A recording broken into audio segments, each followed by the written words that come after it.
आइए अब corporate radar में बात कैपिटल स्मॉल फाइनेंस बैंक की करते हैं। मिड इनकम वाले ग्राहकों पर फोकस वाला कैपिटल स्मॉल फाइनेंस बैंक देश का पहला स्मॉल फाइनेंस बैंक है। ये एग्री लोन, एमएसएमई और ट्रेडिंग लोन देते हैं, साथ ही हाउसिंग और कॉर्पोरेट लोन से जुड़ी सर्विसेज भी ये देते हैं। आज कंपनी के टॉप मैनेजमेंट से उनकी चौथी तिमाही के बिजनेस अपडेट पर हम बात करेंगे और साथ ही आगे की कैसी एसेट क्वालिटी रहेगी इसके बारे में भी बातचीत हम करने जा रहे हैं।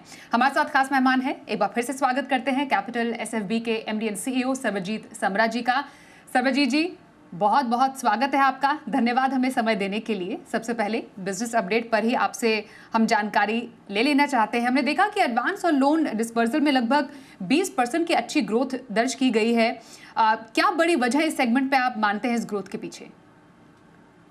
देखिए, अगर Q4 के रिजल्ट की बात भी करें या पूरे ईयर की, जैसे आपने बताया कि ईयर ऑन ईयर 20.9% की ग्रोथ आई है।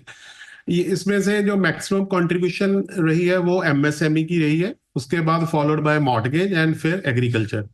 सो ये और सिमिलरली लोन्स के साथ साथ डिपॉजिट की ग्रोथ भी ऑलमोस्ट सिमिलर ट्रेंड पे रही है। डिपॉजिट की ग्रोथ ईयर ऑन ईयर 20.4% जो ग्रोथ डिपॉजिट में रही है। और मैं बता देना चाहता हूं कि दोनों हम डिपॉजिट में भी और लोन्स में भी हम रिटेल फोकस्ड हैं, ग्रैनुलर है। बिल्कुल।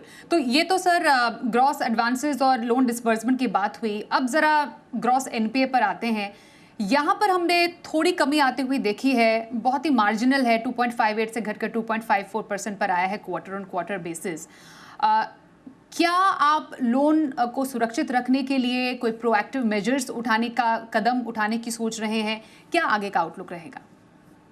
स्वाति जी, अगर मैं जो बैंक का फोकस है, बैंक 98% सिक्योर्ड एडवांसेस हैं बैंक के।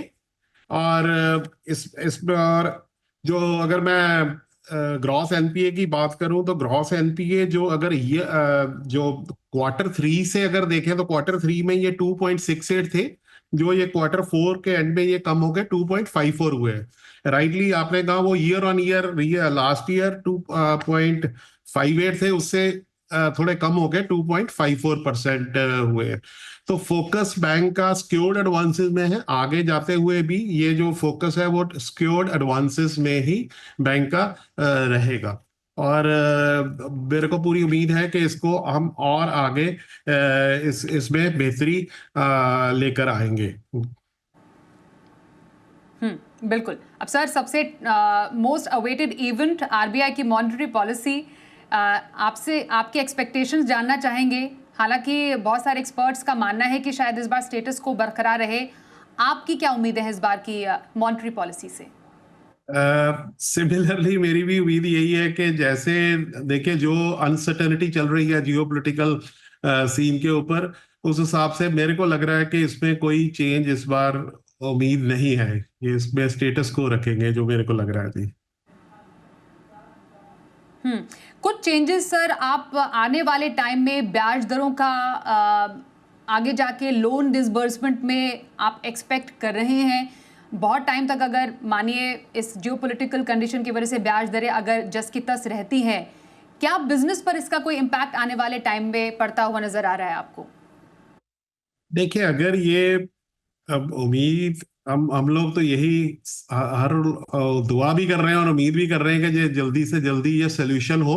अगर ये बहुत लंबा अरसा चलता है तो डेफिनेटली इसका जो इम्पैक्ट है वो ओवरऑल ग्रोथ, इकोनॉमी की ग्रोथ पे और I would say inflationary dynamics पे भी इसका बुरा असर पड़ सकता है। We are just keeping our fingers cross के इसका सोल्यूशन जल्दी से जल्दी हो और इसका इम्पैक्ट, क्योंकि इंडियन इकोनॉमी अदरवाइज अगर इस चीज को बाहर निकाल दे तो इंडियन इकोनॉमी बहुत अच्छी स्टेबल स्थिति पे है और थी। और अगर ये इम्पैक्ट कम से कम आए, इसका सोल्यूशन निकल जाए, तो ये फाइनेंशियल ईयर भी बहुत ग्रोथ ओरिएंटेड रहेगा। नहीं तो अगर ये लंबा अरसा चलता है तो फिर इसका डेफिनेटली ओवरऑल जो कंट्री की ग्रोथ है जीडीपी की उसके ऊपर भी आएगा और इन्फ्लेशन की बढ़ोतरी भी हो सकती है। बिल्कुल सर, क्योंकि फॉरवर्ड लुकिंग मेजर्स की बात ही चल रही है। हमने जब एक बार आपका लोन पोर्टफोलियो स्टडी किया तो काफ़ी डाइवर्सिफाइड है। Agriculture, MSME, trading, business loan इसमें ज़्यादा देखे गए हैं। अब आने वाले टाइम में किस सेगमेंट में सबसे ज़्यादा आपको डिमांड नज़र आ रही है?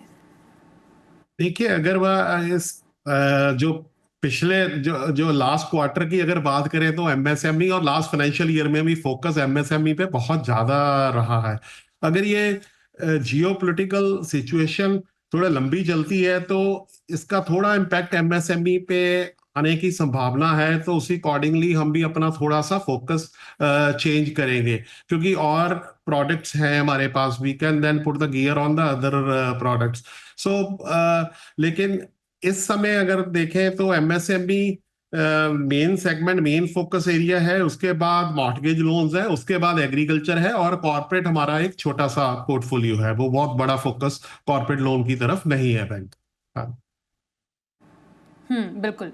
अब सर, क्योंकि नए वित्त वर्ष की शुरुआत हो चुकी है, कहाँ पर और कैसे आपकी आगे जाके विस्तार की योजना है? नई ब्रांचेस को लेकर आगे का क्या प्लान है? स्पेशली जो डिजिटल इंफ्रास्ट्रक्चर है उसको लेकर आगे की कोई प्लानिंग सर चल रही है जो आप हमारे दर्शकों को और कस्टमर्स को जिससे अवगत कराना चाहेंगे?